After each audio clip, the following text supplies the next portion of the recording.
Dalam perjalanan hidup, panggilan dan studi saya, semakin jelas bahwa Allah tidak memanggil saya pertama-tama untuk menjadi sempurna, melainkan untuk menjadi utuh.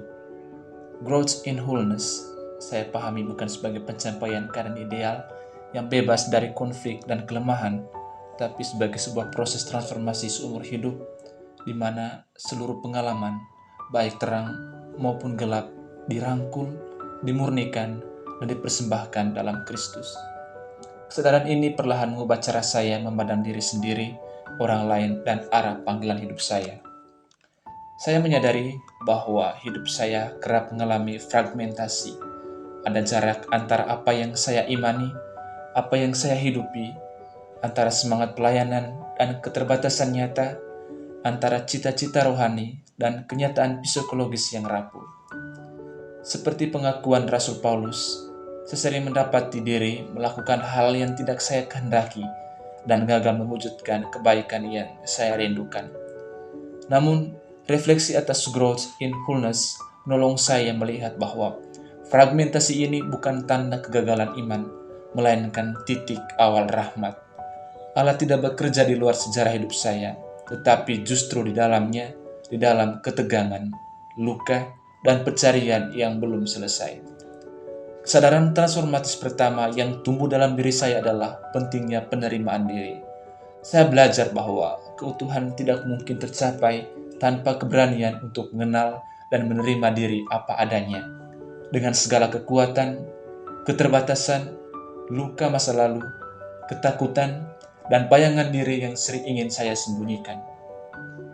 Dalam terang Injil, Yesus tidak menjauh dari bagian-bagian gelap manusia, tetapi justru hadir di sana dengan tatapan yang menyembuhkan.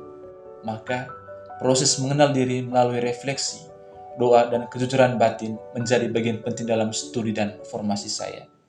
Saya diajak untuk berhenti menyangkal atau menekan sisi-sisi tertentu dari diri saya, dan mulai melihatnya sebagai medan karya Allah yang sedang membentuk saya. Namun, penerimaan diri saja tidak cukup. Growth in wholeness juga menuntut transendensi diri, sebuah gerakan keluar dari ego menuju Allah dan sesama. Disinilah saya semakin menyadari bahwa panggilan hidup dan studi saya bukanlah proyek pemenuhan diri, melainkan partisipasi dalam misi Kristus. Studi teologi, doa, dan hidup komunitas bukan tujuan pada dirinya sendiri, tetapi sarana agar hidup saya semakin tersedia bagi kasih Allah yang ingin menjangkau dunia. Proses ini seringkali menantang, karena mengharuskan saya melepaskan kebutuhan untuk selalu aman, diakui, atau berhasil menurut ukuran pribadi. Namun, justru dalam penyerahan inilah saya mengalami kebebasan yang lebih dalam. Refleksi atas tahapan pemuritan, khususnya peralihan dari pemuritan esensial menuju pemuritan dewasa, membantu saya membaca ulang dinamika hidup saya. Saya semakin menyadari bahwa pada tahap ini, pertanyaan utama hidup saya bukan lagi sekedar siapakah saya ataukah apa yang ingin saya capai, melainkan bagaimana saya dapat memberikan hidup saya. Panggilan Kristus menuntun saya untuk mengolah energi, kerinduan, dan kegelisahan batin menjadi daya yang menghidupkan bagi sesama. Keutuhan ternyata tidak dicapai dengan berfokus pada diri sendiri, tetapi tumbuh sebagai buah sampingan dari komitmen untuk mengasihi secara konkret.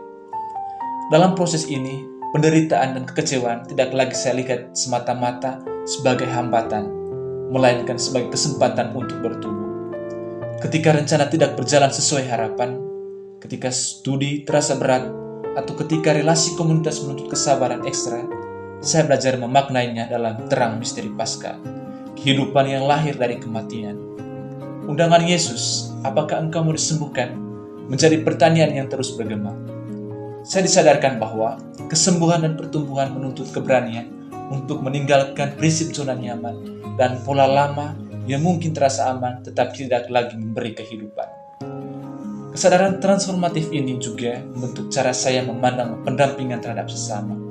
Saya dipanggil mungkin bukan sebagai orang yang sudah utuh dan sempurna, melainkan sebagai sesama peziarah yang berjalan bersama orang lain, untuk membantu orang lain bertumbuh menjadi murid Kristus yang dewasa. Saya terlebih dahulu dipanggil untuk hidup dalam kehendak hati, mau mendengarkan, bersahabat terhadap proses orang lain, dan menghormati misteri unik yang sedang Allah kerjakan dalam diri mereka. Saya belajar bahwa tugas saya bukan memperbaiki sesama, tapi menciptakan ruang aman di mana kasih karunia Allah dapat bekerja. Dalam terang kebajikan-kebajikan pemuritan dewasa, saya semakin disadarkan akan pentingnya ketabahan, belas kasih, dan kerendahan hati. Ketabahan menolong saya tetap setia dalam komitmen meskipun semangat naik turun. Belas kasih membebaskan saya dari sikap menghakimi, baik terhadap diri sendiri maupun orang lain. Kerendahan hati di sini meneguhkan keyakinan bahwa saya bertumbuh bukan karena kekuatan saya sendiri, tapi karena Allah setia bekerja di dalam keterbatasan saya. Ketiga kebajikan ini menjadi penopang konkret dalam perjalanan hidup Tuhan. Dan pada akhirnya, saya semakin percaya bahwa growth in wholeness bukanlah tujuan yang harus dicapai secepat mungkin, melainkan cara hidup. Ini adalah komitmen untuk terus berada di dalam jalan, membuka diri terhadap karya Roh Kudus, dan membiarkan kasih Allah dan menyatukan hidup saya sendiri secara bertahap. Dalam iman akan Allah yang setia, saya menyerahkan perjalanan hidup, panggilan dan studi saya kepadanya. Saya percaya pun bahwa Dia yang memulai karya baik ini akan menyempurnakannya menurut waktu dan caranya sendiri. Dengan kesadaran ini, saya ingin melangkah sebagai murid Kristus yang terus belajar mengasihi lebih dengan murni, hidup dengan lebih utuh, dan menemani sesama agar bersama-sama kami bertumbuh menuju kepenuhan hidup di dalam Kristus.